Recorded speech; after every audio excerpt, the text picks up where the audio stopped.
2026ஆம் ஆண்டில் அரசியல் தலைவர்கள் என்ன உறுதிமொழி எடுக்க வேண்டும் என மக்கள் தெரிவித்த கருத்துக்களை பார்க்கலாம்.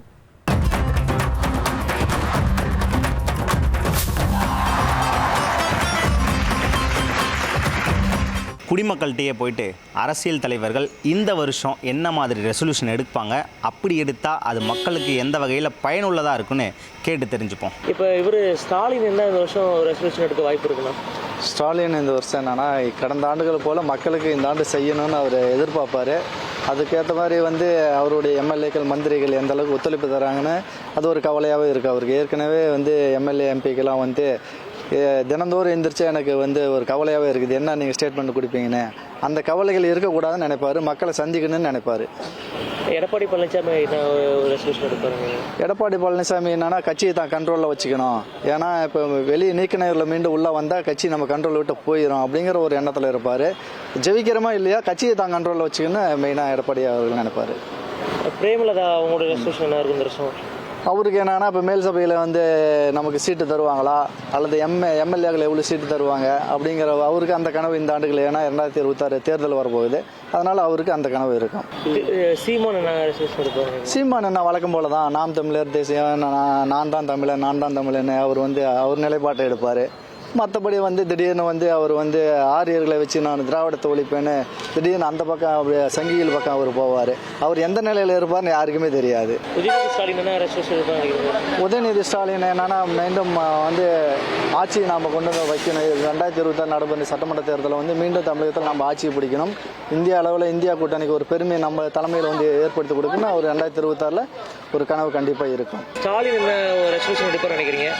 மீண்டும் ஆட்சி அமைக்கணும், மக்களுக்கு அவர் சொன்ன வாக்குறுதியெல்லாம் இன்னும் நிறைவேற்றாமல் இருக்கிறதெல்லாம் நிறைவேற்றிட்டு விரைவில் மீண்டும் 2வது முறை ஆட்சி இருக்குன்னு அவர் நினைப்பார். எடப்பாடி பழனிசாமி என்ன ரெசல்யூஷன் எடுப்பார்?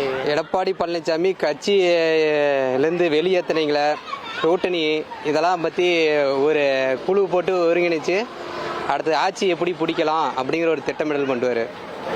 விஜய் என்ன ரெசல்யூஷன் எடுப்பார் நினைக்கிறீங்க? விஜய் மீண்டும் படம் நடிக்க போவாரா, இல்லை மக்களை சந்திக்கணும், மக்களை சந்திச்சா அதோட தேர்தலோட நிலவரம் தெரிஞ்சுட்டு மீண்டும் படம் நடிக்க போகலாமா, அரசியல் களத்திலே இருக்கலாமான்னு ஒரு ரெசல்யூஷன் எடுப்பார்.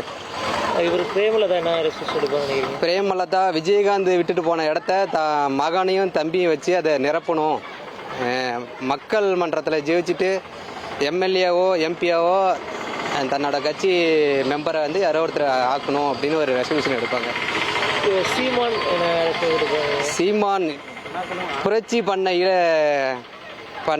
கொள்கை தலைவர்களை மீண்டும் அவர்கள் பேரை சொல்லியே அரசியல் களத்தில் தன்னோட பின்பத்தை காட்டிக்கிட்டே இருக்கணும் அப்படிங்கிறத அவங்க பேரை சொல்லி மீண்டும் அரசியல் பண்ணிக்கிட்டே இருப்பான்னு ஒரு ரெசல்யூஷன் எடுப்பார். உதயநிதி ஸ்டாலின் ரெசல்யூஷன் நினைக்கிறீங்க? உதயநிதி இருக்கிற இளைஞர்கள்லாம், தமிழ்நாட்டு இளைஞர்கள்லாம் தன்னோட பக்கம் எப்படி இழுக்கலாம், விளையாட்டுத்துறை அமைச்சராகிறாரு, துணை முதலமைச்சராகிறாரு, விளையாட்டுத்துறையில் மீண்டும் தமிழ்நாட்டை இந்தியாவிலேயே ஒரு முதல் மாநிலமாக ஆக்கலாம் அப்படின்னு ஒரு ரெசல்யூஷன் எடுப்பார்னு நினைக்கிறேன்.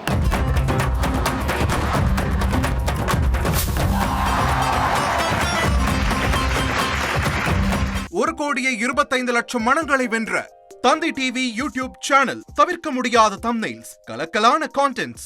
நீங்களும் இந்த குடும்பத்தில் இணைய இப்பவே சப்ஸ்கிரைப் பண்ணுங்க. அசுரபலம் கொண்ட எங்கள் டிஜிட்டல் கரங்களில் உங்கள் விளம்பரங்களை சேர்க்க வாட்ஸ்அப் பண்ணுங்க. 8939888378. Email advtthanditv@dttv.in.